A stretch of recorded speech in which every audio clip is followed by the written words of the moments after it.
Path of Exile boasts well over 250 skills to build around, which is amazing, but in reality only a handful become popular each new league, and the rest are left forgotten. My goal in this series is to let fate determine what build I'll be playing regardless of popularity or strength, and it's up to me to try and make it work. Let's find out what build I'll be playing this time. Ooh. Okay, Surfcaster. Yeah, let's do that. That's a good one. And Glacial Hammer. Okay. Okay. Can Glacial Hammer take on the endgame? Is Surfcaster OP or just bait? Am I a complete idiot? All of these and more will be answered in Build Roulette Episode 3. Let's get started. So, Glacial Hammer Surfcaster. This is the kind of pairing that I'm excited to see because while Glacial Hammer does fit in nicely with most of the Surfcaster nodes, it converts 100% of physical damage to cold, and Surfcaster is cold themed after all, it does pose an interesting challenge in the fact that it requires a mace or a staff to be used. But when we look at the skill tree for a second here, you can see that all of the mace and staff nodes are over on this side, and we're starting way over here. This won't be easy, but I'm gonna do my dang best to make it work. First things first, I have to create a new character, so I go for the Templar. Wait, what? Yeah, well, the Surfcaster is an ascendancy of the Shadow class, but Shadows don't actually get access to Glacial Hammer naturally until like Act 3, and I don't want to wait that long. Templar, on the other hand, picks it up at level 1 right as you kill your first zombie. So I kill Hillock, walk into town, place the Glacial Hammer gem in my stash tab, and then delete this guy to make room for my Shadow. I take my Shadow into town, grabbing Glacial Hammer from my stash, and decide to scavenge through our guild stash for some twink uniques to make the early levels just a little bit more bearable, because I don't think Glacial Hammer Shadow is a natural fit. So, which uniques are worth picking up? Well, first things first, I yoink a Bloodthorn, which just has a lot of damage for a level 1 unique, and since it's a staff, it's actually compatible with Glacial Hammer. This should make enemies a lot easier to kill. I also help myself to Sadima's Touch, just for the extra damage on hit, and Wanderlust because they are the ultimate cheap leveling boots, with 20% move speed and the Cannot Be Frozen line, which is especially helpful in Act 1. I quickly make my way through Act 1, pretty much freezing every enemy to death like Hailrake and Brutus over here. Things are going smoothly. I pick up Frost Bomb as a gem reward for some cold exposure so that I can do even more damage and reduce the life regen of enemies that actually have life regen, often the bane of my existence. I equip a Karui ward, literally just for the movement speed and strength, so that I can keep leveling Glacial Hammer up since it's a strength gem and, well, Shadow doesn't really get much strength. And eventually I put on this Ghost Wraith body armor, which I've never used before. It's pretty spicy. It has a lot of energy shield for this early into the game, and converts half of your life into energy shield too, which I discover really does change the way you have to play. You gotta be a bit more hit and run and quick on your feet. But you do have a pretty big EHP early on. Anyways, I wanted to try it out, and it was just collecting dust over in the guild stash. Poor guy. I push on to Merveil and take her down. At this point, my skill tree looks a little something like this. Nothing special yet, just some life and elemental damage. In Act 2, after doing the Chamber of Sin quest, I add both Assassin's Mark and Herald of Ice to my skill bar. Assassin's Mark gives me a lot of crit against rares or bosses, and Herald of Ice just gives me some awesome explosions on kill, which, like, whenever I play a cold build, I always have to include Herald of Ice. It's basically a must at this point. Next up, I kill some bandits and experience my first death to these kamikaze dudes in the Western Forest, and help out Alira for that sweet 15% to all resistances. I push on through the rest of Act 2 and eventually say goodbye to Bloodthorn as I replace it with a random rare two-handed hammer I find. The fact that it carried me all the way here is impressive, and I have a newfound respect for it. I stumble my way into this little side room with the Val skill damage craft, which I didn't even know existed. It's not like it matters, but PoE is that kind of game where every time you make a new character, you learn something new, and I think that's really cool. At this point, I'm gonna be real, the build is not really feeling that good anymore. I'm getting stunned left and right, and well, this isn't really working out like I had hoped. If I can just make it to the Ascendancy trial and get Ascended, I think that'll be a huge boost for the build, but I gotta get there first. In any case, I continue on to the boss of Act 2, and Yeah, this freaking sucks, man. I died to the falling rocks and like, yeah, my damage is just F tier right now. I really have to figure something out soon or else I'm just gonna be stuck in Act 3. I slowly whittle him down and he drops a mage blood. Holy shit. Just kidding, it's a Belt of the Deceiver, which actually is an upgrade over this crappy rustic sash I've been wearing up until now. I also pick up this new one-handed mace, which is a damage increase over the two-hander I was using, so I make the swap. My skill tree now looks like this. Still focusing on life and LE damage, but I've got a little bit of leech in there too now to help with mana and life sustain. I look through the guild stash again and find a couple new rings that'll come in handy. Tessalio's Sign, which gives a ton of flat cold damage to our attacks, and Barrack's Pass, which, yeah, actually that's also just for damage. I push through Act 3 very slowly without anything interesting happening until eventually I decide enough is enough, it's time to go do the lab and get myself ascended. So I face off with Exile, and he actually goes down fairly quickly, all things considered. I immediately run over to the Altar of Ascendancy and I officially become a Surfcaster. As for the nodes I choose to go for first, it's gotta be Ghost of the Deep. This is basically just a go fast node and holy crap does it make a difference. Also, I didn't record this because I didn't know it was actually good at the time, but I get the Blight of Contagion gem from the lab reward, which Mathel and a couple other build makers happened to be making build guides for at the time, so there is a demand and it sold for 40 chaos pretty quickly. I climb up Dominus's tower and take him on. Now the build is feeling way better. The damage is higher and my attacks are coming out way faster, which is absolutely huge. In Act 4, I realized that I should probably try out Shield Charge instead of Leap Slam, and oh wow, this is nuts. I'm only level 33 or something, and I feel like I'm mapping right now with how fast this thing is. I Shield Charge my way through Act 4, completely freezing Comb to death in the process. He doesn't even get to attack, and then I pick up Multi-Strike as a gem reward. This is gonna make Glacial Hammer just feel so much better. One of the complaints I have about the skill up until now is just how long it takes for your attack animation to finish, so Multi-Strike is gonna feel way better. At some point I upgrade my crappy mace to a Flesh Eater, which is significantly more damage. I also add the Ambush skill gem to the build for a nice little nearly guaranteed crit with a built-in blink now and then. Just cause it looks cool and I've never used it, just keep this in mind. Anyways, with Multi-Strike equipped and the build feeling smooth like butter, Malachi goes down without a hitch. Things are starting to look really up. At this point, the skill tree looks a little something like this, and it's time to zoom through Act 5, which, yeah, nothing of note really happens here. I add a Prismatic Tincture with some LE Pen to the build for some extra damage, and finally sell that Forbidden Flesh that I got from the last episode for a whopping 100 chaos, which is a real shame. Then Kitava invites me for tea, and I totally face tank him.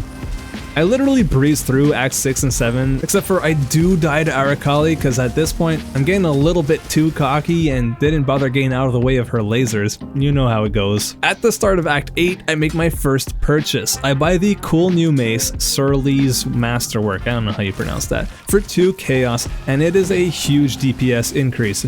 But as I'm trading, I realize there's one little problem. I don't have nearly enough strength. To fix this, I go through the guild stash again and come out with a Meginor's Vise, a pair of gloves that gives us 50 strength and automatic splash damage, which is great, with the downside that all attacks have knockback, which, yeah, trust me, that is a huge downside. With strength solved though, I say adios to Flesh Eater, which served me well for 4 entire acts.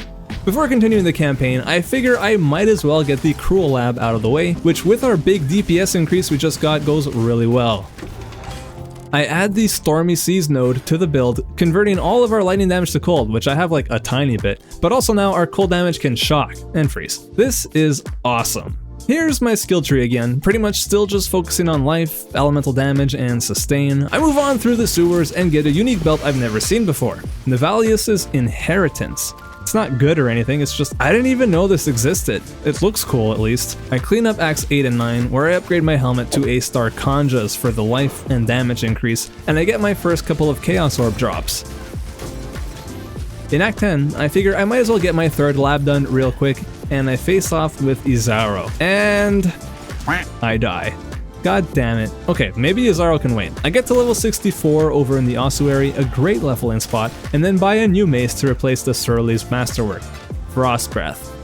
Frost Breath is like the ultimate Glacial Hammer weapon. It really is. Your attacks do double damage if the enemy is chilled or frozen, and Glacial Hammer basically guarantees that the enemy will be at the very least chilled every third hit, so long as you attack quickly enough, which is absolutely not a problem here. You're guaranteed to be doing double damage. I can also finally take off those gloves I've been wearing that cause knockback and swap them out for something way cooler. Gloves with the non-Vile Strike skills hit an additional target implicit. Unfortunately, I don't think to check the gear requirements and buy a pair of gloves that I can't equip again. Why do I keep doing this? So I go ahead and buy another pair, making sure that I can equip these ones and try my hand at the Merc Lab once more. Mission accomplished. For my third Ascendancy node, I grabbed Changing Seasons, which is a stupid mistake I make that I should not have done.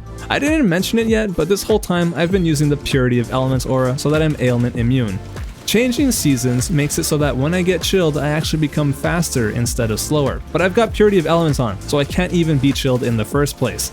It takes me way too long to realize this. Anyhow, oblivious to my rookie mistake, I go meet Kitava and defeat him once and for all. With the campaign done, it's time to take Glacial Hammer to the next level. First things first, I pick up a corrupt 6-link body armor with life and a bunch of int because my character is a dumbass and a few of my gems have a pretty high int requirement if I want to keep leveling them. In case you're wondering, this is my 6-link gem setup. Glacial Hammer, Multi-Strike, Ancestral Call, Ruthless, Added Cold, and finally increased critical damage. Keep that last one in mind. As far as how I decide which gems to use, I was just looking at what PoB says is best for my damage and go for that.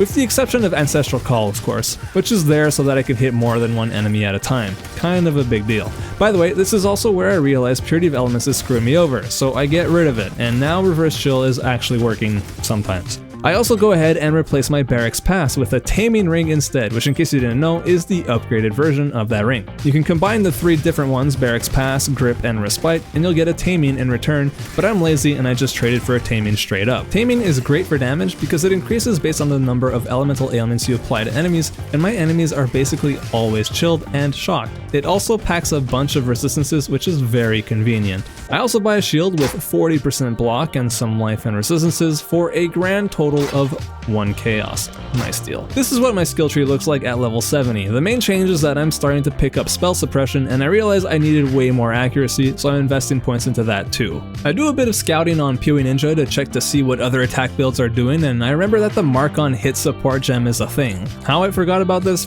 I don't know. So I link that up with Assassin's Mark, and now I don't have to manually cast that every time I run into a boss. It just happens automatically. Huge quality of life upgrade. Having removed Purity of Elements from the build so that I can actually become chilled, I now have the problem that freeze is a real threat. I tried looking up different ways I could remove freeze without affecting my ability to be chilled, and ultimately landed on having to use Arctic Armor, which specifically grants immunity to freeze and some fizz damage reduction, which is perfect because that's what I'm squishiest to anyways. I buy some new boots for 5C, nothing fancy, life, res, movement speed, the basics. By the way, at this point, we're 2 or 3 weeks into Phrecia League being out, and I'm trying to figure out what idle strategy I want to go for to make currency. And after thinking about it for about 5 seconds, I land on one of my favorite easy money making strats that even works in white tier maps: making Alva temples and selling them. Alva temples are really straightforward to set up once you learn a couple rules in terms of prioritizing which architects to kill, and with the idols, they're actually even more consistent in terms of getting the good rooms: Doriani's Institute and the Locus of Corruption. Anyways, there's a couple idols I need for this strat to work, so I pick them up from other players, all for less than 100 chaos total, and I begin the farm. In my first map with this setup, I find the Corruption room, which is the jackpot room I'm looking for. Now I just need to find it again one more time in the next 3 maps I do, and I'll have a temple that I can easily sell for 120 chaos. And 2 maps later, here it is. So now I just need to do all the Alva encounters in the next map, and bam, she'll give me a Chronicle, which is an itemized version of the temple that I can sell to someone else who wants to try their luck at double corrupting something for a chance at winning a big ticket item. I could try doing that myself, but let's be real, I'm poor. So selling the temples is a great consistent way to get some starter currency and buy some upgrades for this build, which I will definitely do. In fact, I'm going to go ahead and be real upfront about something here. The majority of the currency I'll be making moving forward in this episode is from selling these temples. Once with either the Locus of Corruption, which sells for about 120 to 140 chaos, or the Doriani's Institute, which sells for like 65 to 70, or both, which sells for like 150 to 180. So if you're ever wondering, like, how did you get that currency? It's from selling temples. I mean, I must have sold over 30 or 40 of these, I don't know. To be honest, I stopped recording them after a while since it was just the same trade over and over. One thing I do eventually do to increase my profits even further though and get temples more often is to start using these incursion scarabs of timelines that make it so that the last alpha encounter I do in a map will drop a chronicle with the exact same layout the temple I'm working on has, but with random room tiers in it. So, sometimes I drop a temple with bad tiers, but other times you get a Locus of Corruption early, and that's on top of the one I would normally get after doing all 12 encounters. These scarabs are kind of pricey at like 14 to 15 chaos each, but they are pretty much guaranteed to be profitable over a large enough sample size, and for me, they feel completely worth adding to the strat. Anyways, that's the whole strat I'm going for, and it pays off really well. Next, I experience one of the weirdest trades I ever have. This random guy messages me for an idol that's in my 7 chaos sale tab, no problem there. He then proceeds to not come to my hideout for no apparent reason, so I figure, okay, I'll go to his, I guess. I load into his hideout, send him the trade request, and as I can feel these seconds passing by like days, he finally accepts. I put the idol in the trade window, and then he puts in 3 ambush scarabs. Like, huh? Did I miss something? Anyways, I can't be bothered anymore, so I just hit accept and move on with my day. But yeah, that was a weird interaction I had, and now it's been immortalized here on YouTube. Awesome. So, as I'm farming these temples, I start getting a bunch of levels, 79, 80, 81, 82, and so on. And a few interesting items drop, like this Strongbox idol worth 100 chaos or so, and a Jinx Juju, as well as this Wilma's Requital. Nothing huge, but, you know, little mid-sized sales here and there, which in addition to the temples, allow me to buy things like this Heat Shiver, which complements the build really nicely. It grants extra fire damage to attacks based on how much chill an enemy has, and trust me, these enemies are chill AF, bro. With Heat Shiver equipped, my damage is feeling really solid, but you know, something's been bugging me this whole time. My damage is good, but it doesn't feel consistent. Remember Assassin's Mark and Ambush and increased critical strike damage? All things I told you to keep in mind? Yeah, now's the part where they come into play. I made a huge beginner mistake. Check this out. This here is what I thought my damage was, right? 4,900,000, right? That's pretty good. Now, look at what happens when I uncheck this box right here. Yeah, that's my actual damage. So, to summarize, I mistakenly thought I had 100% crit because Path of Building told me so, and all of my gear, supports, and passive tree choices were based on that assumption. Only now did I realize that Ambush is such a massive crit boost for the exerted attacks, but Path of Building doesn't account for the fact that Ambush has a 5-second cooldown and that it only works for 1 hit. I am an idiot. So now it's time to sit down in Path of Building again and figure out what the best plan is from here. After a whole bunch of number crunching, I come to the conclusion that actually crit needs to go, and I'll eventually need to grab the Precise Technique keystone on the tree, but that I need to get a few more levels before I can actually reach it. In the meantime, I get rid of increased crit damage from my supports, and instead I slot in an Awakened added lightning damage, which I bought for 69C. Nice. Then I go try my hand at the Uber Lab to get my final Ascendancy points, and well, I died of freeze, but actually not my character freezing, but rather me freezing Azaro right before his attack goes off, and then he becomes unfrozen and launches his nuke right as I'm trying to get out of the way. In 99% of cases, freezing enemies is great. This was that other 1%. So I buy another offering and try again, and this time I'm extra careful when fighting him. For my final points, I pick up Glacial Wave, which makes chilled enemies take more damage and deal less based on how chill they are.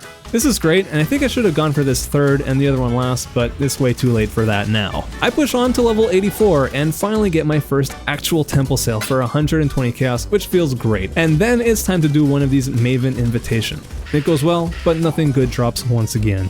I sell a Tectonic Slam of Cataclysm I got from the lab earlier for a respectable 35 chaos and a handful of other temples. I get to level 86, buy a nice Stygian Vias of Strength, Life, and a lot of Chaos Res for 60C to finally replace that Belt of the Deceiver I found way back after killing the boss in Act 2. Then I also pick up the Pandemonious Amulet for 80 chaos. This amulet is basically best in slot for this build in terms of damage. It's just got an absolute ton of cold damage penetration, and it blinds enemies that are chilled, which pairs nicely with my evasion-based defense setup anyways.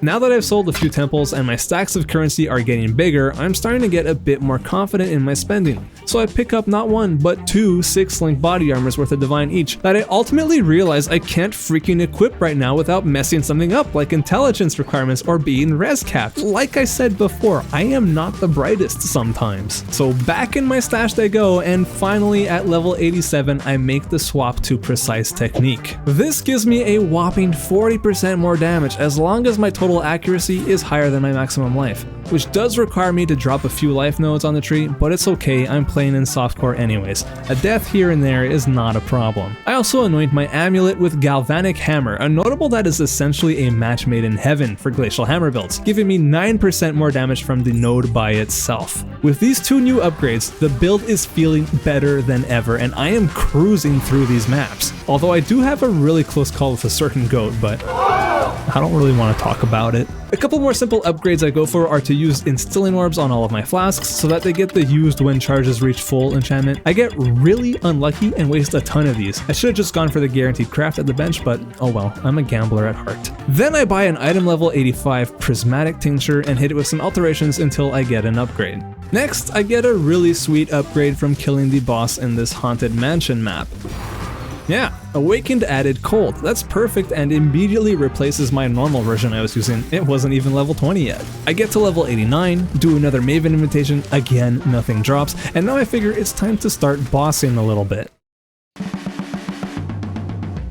I'm feeling pretty confident. I mean, my damage is pretty good at around 3 to 4 million DPS when my flasks are up, and I'm not dying left and right so far. To start things off, I go head to head with Queen Aziri. Definitely one of the fights that's been the most power crept on, but I still think it's a pretty fun fight. I don't really know what happened, but she killed me several times. It was really weird, to be honest. It felt like maybe something wasn't rendering, or I was somehow hitting myself with Reflect while not in the clone phase. I don't know. I've tried looking back at the clips and I still can't quite figure out what was killing me. But anyways, she did eventually go down, and she took me with her. She did drop her boots though, which are still pretty decent starter boots even today. At this point, I've made and sold a bunch of temples, so I've got some currency to spend. I decide to pick up a specific Lethal Pride that Path of Building said would be good for the build for a whopping 3 divines. Oh my god! Which is the biggest investment I've made into the build up to this point. By placing it in this jewel socket on the right side of the tree, it buffs all of the notables that I have allocated and gives additional strength to all the small nodes, which really adds up and is going to give me some extra flexibility when buying other upgrades in the future. I won't need as much strength. As for this Lethal Pride specifically, it's got an awesome 5% chance for double damage mod here, a gain 1 rage on hit node here, and an endurance charge on kill node up here, with some less important stuff like life and melee damage. Now, as it turns out, the double damage mod is completely wasted on my build, and I don't realize this for a while, but I'll explain why now.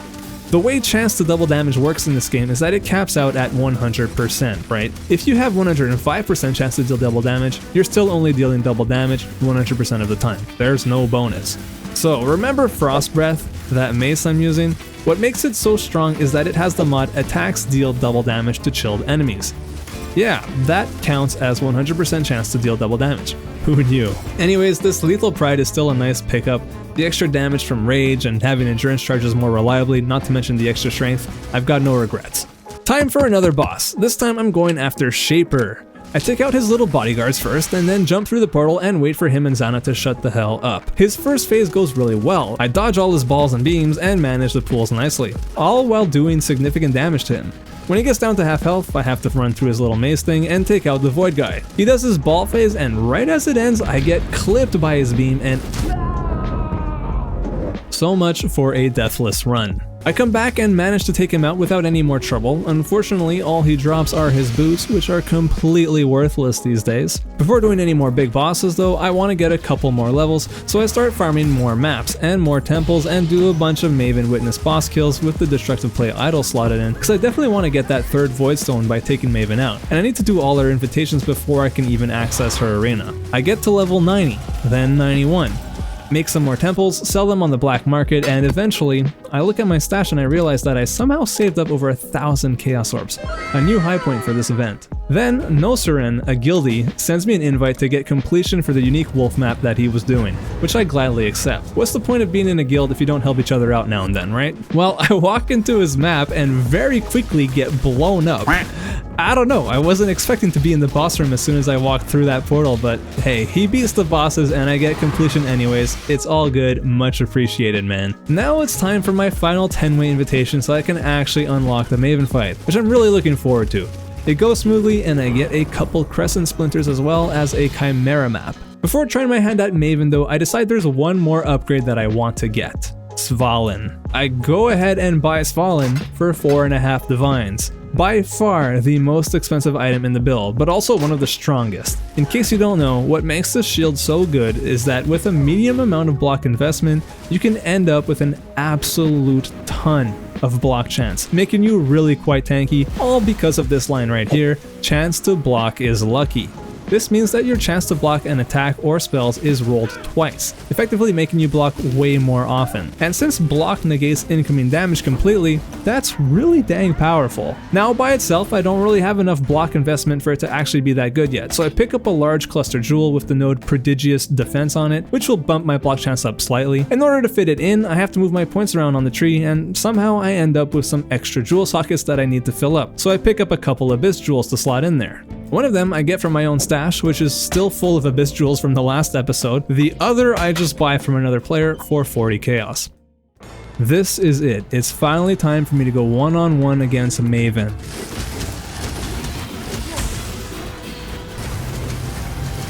This ends up being a really intense fight. While I do have pretty good single target damage now, it definitely doesn't have constant uptime against a boss that moves around as much as her.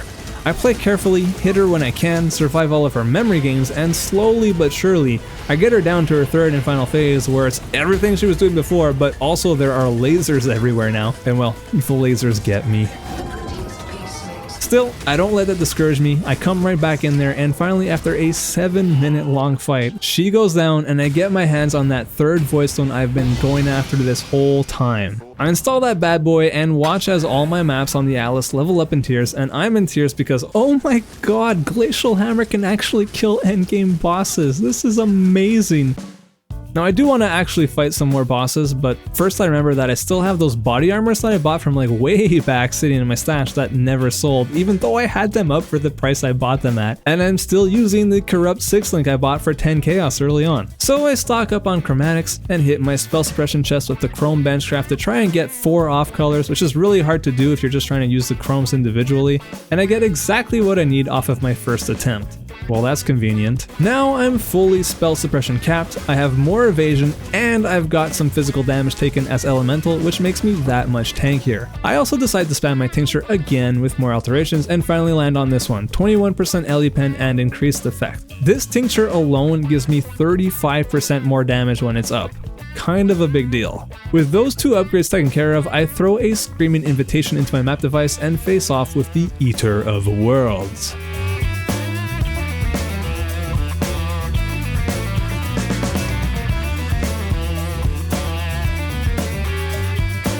With all the defensive layers this build has, I take him out no problem whatsoever, and he drops absolute garbage. Oh well. With Eater down, naturally I want to take on the Searing Exarch too, but first I need an invitation, so I shop around and end up trading with a familiar name.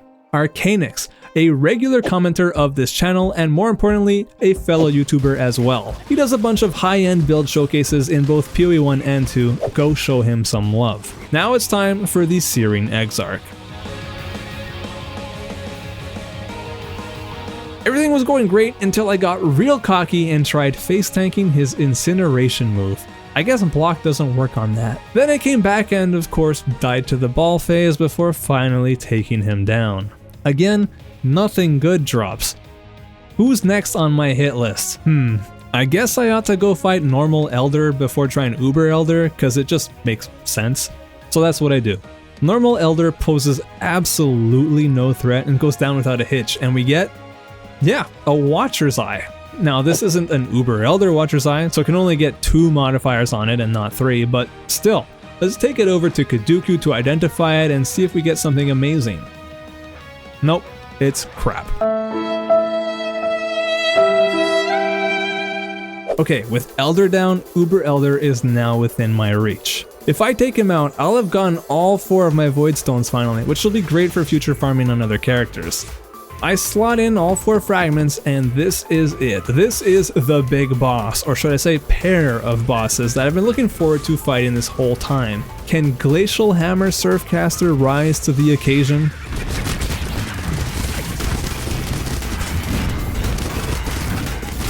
I avoid all of Shaper's balls. I take care of Elder's portals as they spawn. I make sure to get into his safety circle before it blows up, and I try to dodge all of Shaper's beams. That's the key word there. Try. I come back and clean things up, and after a fun few minutes with fighting Shaper and Elder at the same time, the battle is over and Glacial Hammer is the winner. You win! I am seriously stoked. This build is performing so much better than I could have hoped for when I first spun those 2 wheels a week ago. I really thought that this was gonna suck, but it really has blown me away. I get to level 92, buy another Abyss Jewel to slot in somewhere, and I've got one more boss I want to test the build against. Cyrus. Infamously one of the more divisive bosses in the game. You either love him or hate him, and I actually kind of love this fight when it works. One of the things about Cyrus is that he can be a little bit buggy sometimes, and that can definitely lead to frustration, but overall, yeah, I like his fight. Anyways, I have one of the cleanest Cyrus fights of my life here, and don't even die once, and he dropped the Thread of Hope. Of course, I'm gonna identify it and holy crap, it's a perfect large Thread of Hope. This thing is worth at least 10 divines. I can't believe it. Too bad this video is over though. This is a buff.